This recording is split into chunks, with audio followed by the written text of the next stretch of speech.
Hi, I'm Brittany Moore, and welcome to Rural Hollywood, where we cover the ins and outs of the movie industry. Stay tuned because on today's episode, we are interviewing film executive Len Gibson.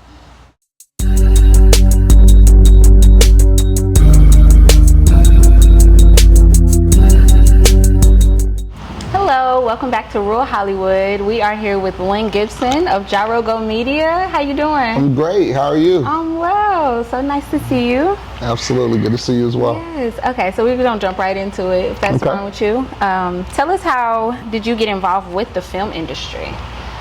Wow. Do we have enough time? No, I've always had an interest in film in general. I started off as a writer. I thought I was going to be a journalist. I wanted to be a broadcast journalist initially, right?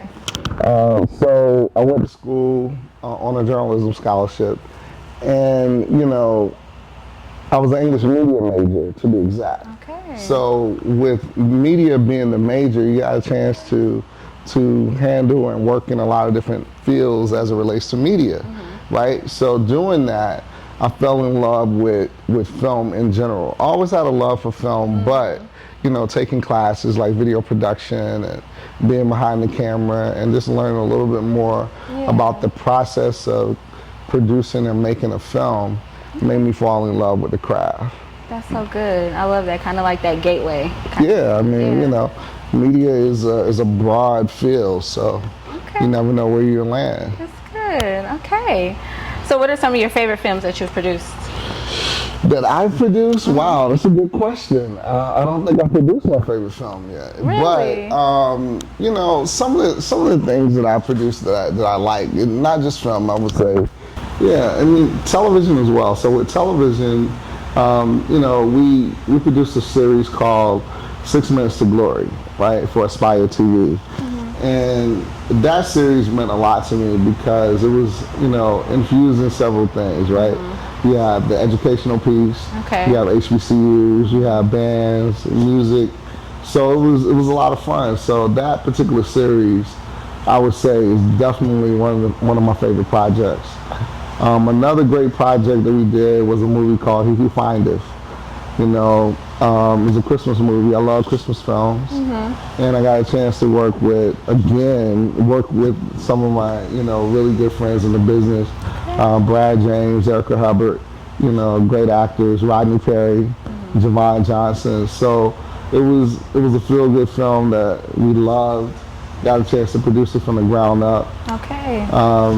Just different projects. I mean, it's hard to select your favorites, but those would be two of my favorites. And if I had to dig deeper, excuse me, one of my first projects was Templeton Pride, which is a television series I wrote and directed. We only did the pilot of the show, but it's one of those projects that at some point I would like to finish because the storyline to me is amazing. Okay. And I had an opportunity again to work with some amazing people on the project. That's so good. I love that. Okay, so you started off, so you're in school, journalism, and then you went into writing. Yes. Okay, and then from writing, tell me about where you went from there. So from writing, what happened was I wrote a screenplay entitled A Letter from Miami. Okay. And, I met a gentleman that was connected to a major producer in Hollywood, right? Worked in Hollywood but lived in New York. So he said, let me get a copy of the screenplay. I'm going to hand it to someone. He dropped it off on the desk of Spike Lee.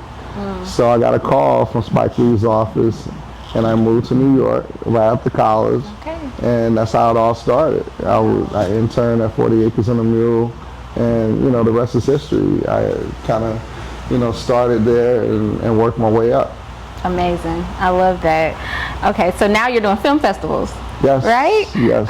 So how did you get involved with creating film festivals? And give us some insight on the Preachy Village International Film Festival. Yeah, I mean, it's a long journey in terms of why I got into it. Okay. I mean, the main thing was I had a traveling museum, African American film history, and Hispanic film history as well.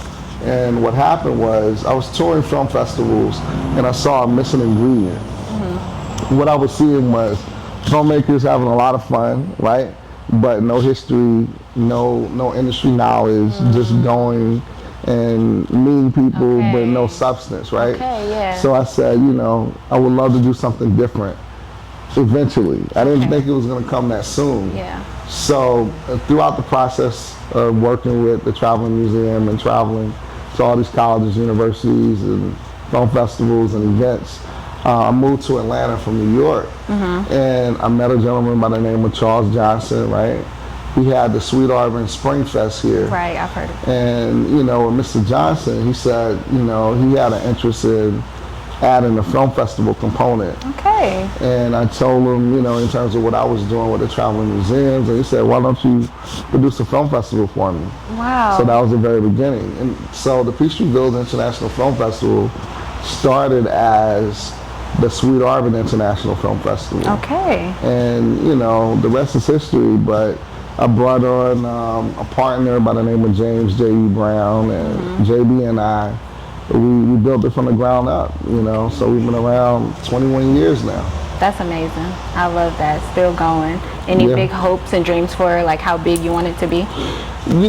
It's growing and being big is one thing, but being connected to the community is another, right? Yeah. I don't want to be big and distant, right? If I can be big and still be connected, then that's a different thing, right? I feel like the growth that we've been having over the years is good. Yeah. I do have some things that I would like to expand and do with the festival. We would like to do more in a market type environment where we're offering more opportunities for filmmakers to have deals, or to bring bigger studios to the table so that we can create bigger opportunities for filmmakers. I want to do more with music with the festival. I want to do more with technology. Yeah. So those are things that we look to do, and some things that we've already started doing. But again, I want it to be steady, smooth growth, not, where I make the festival distant. That's good. That's key. I think that it's going to be very major to a lot of like up and coming, people who want to be in the industry. So that is good. I love the fact that you want to keep it community based. That's good. Yeah, I mean, it's a big, it's important. Yeah, it's important that's in amazing. this market specifically. Yeah. Okay. So tell us about a new film that you exclusively debut on JaraGo called Two Preachers on a Mission. Yeah, so Two Preachers on a Mission. It's a comedy. Okay. My business partner, Wayne Overstreet, and I, and our other partner, Richard Devon with JaraGo, we decided that we wanted to find a film that we could have as an original production for the platform. And we were approached by Mike Ben, who's the star of the movie, or one of the stars of the movie, along with, Jordan Jackson and Candy Yams and others. Mike approached us years ago about the project, and he kept approaching us about the project. He said, come on guys, help me produce this movie. And persistence wins. Okay. He stayed persistent. He kept approaching us, and the timing was just right. You know what I mean? We thought, if we could do an inspirational project with some humor, it could be a good fit for a platform like ours. Yeah. The demo is wide, as it relates to the movie, and our demo is wide as it relates to the platform. So we thought it was a perfect match and perfect timing. So we did it. Yeah. Okay. So is it done, or are you guys still working on it? Oh no, it's done. Okay. It's on the platform. We went live on July 3rd. We did a premiere here in Atlanta. We did a premiere in Jacksonville, Florida, which was amazing. Both premieres were amazing. Okay. And we released it on July 3rd, and it's going well on the platform. Okay. And eventually it'll go wide, to all the other platforms, Tubi, Amazon, Apple, etc. I'm gonna have to check it out. I love a good comedy. Yeah, you'll enjoy it. I love a good chuckle. Everyone thinks that it's just gonna be a laugh fest, which it is. Okay. But it's very inspirational. You'll leave, maybe with a tear or two. Oh, you know what I mean? So you'll enjoy it, but you'll leave inspired as well. That's good. So get a good laugh and some tears a little bit. Absolutely, feel motivated absolutely. Afterwards. All the senses. I love that. That's good. Okay, what are some other projects projects, and productions that we can look forward to from? Wow, it's so much that we are embarking upon. You know, we have two documentaries that are in post-production right now. One is called Now What, which is a suicide awareness doc. We have another one called Sisters in the Fire, which is a doc that's based on African American female firefighters. Okay. And then we have a feature film that we're about to embark on. We're actually working on it right now. It was on a scout today. Okay. It's a Christmas movie called Chocolate Santa. And it's actually, if you're familiar with the gospel legend Charles Jenkins, this is first feature. Okay. You know, we're producing it with Dr. Jenkins, and it's going to be a lot of fun. It's going to star Oba Babatunde, MC Light, Karan Joseph Rowley, Joyce Glenn, you know, and so many others. It's going to be a great film. So we're really excited about that. And, you know, we're in pre-production with another film that's a vertical. It's called Tough as Nails. So, and we're excited about that. That's with Shamir Martin and Magic and you know, Ramona the Bro. So it's a lot of interesting things. So my partner Wayne Overstreet and I, you know, we have a few things happening on the production side. Okay, that sounds amazing. You seem very purpose-driven with everything that you're doing. That's amazing. Look, at the end of the day, that's all we got. You know what I mean? You know, when you think about content that people are watching on TV, our goal is to create content that 3 generations can watch. You know what I mean? There you go. So for me, it's, you know, if I can do it, I'll do it. So that's what we're, you know, working on. Okay. So is there a change that you're looking to make within the industry? I mean, absolutely. I mean, the change is really to create more inspirational content, but fun though, not corny. You know what I mean? So it's a difference between, you know, having content that people can enjoy, but feel good content can be fun and enjoyable. You know what I mean? So our goal is to continue to do that. You know what I mean? We like to produce different types of content.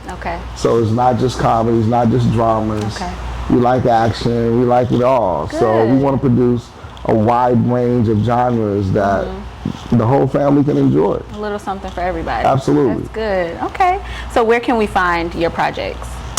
I mean, listen, we everywhere. Okay. I mean, in terms of where we, you know, produce, we try to distribute our content.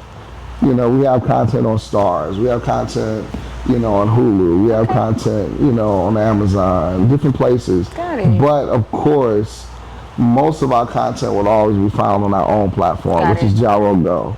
Okay. So we want everybody to download JaraGo. There you go. All right. It's in the Apple Store, it's in the Google Play Store, all that stuff. But our actual platform will contain most of our content, and it contains a lot of our content now. Okay, good. JaraGo.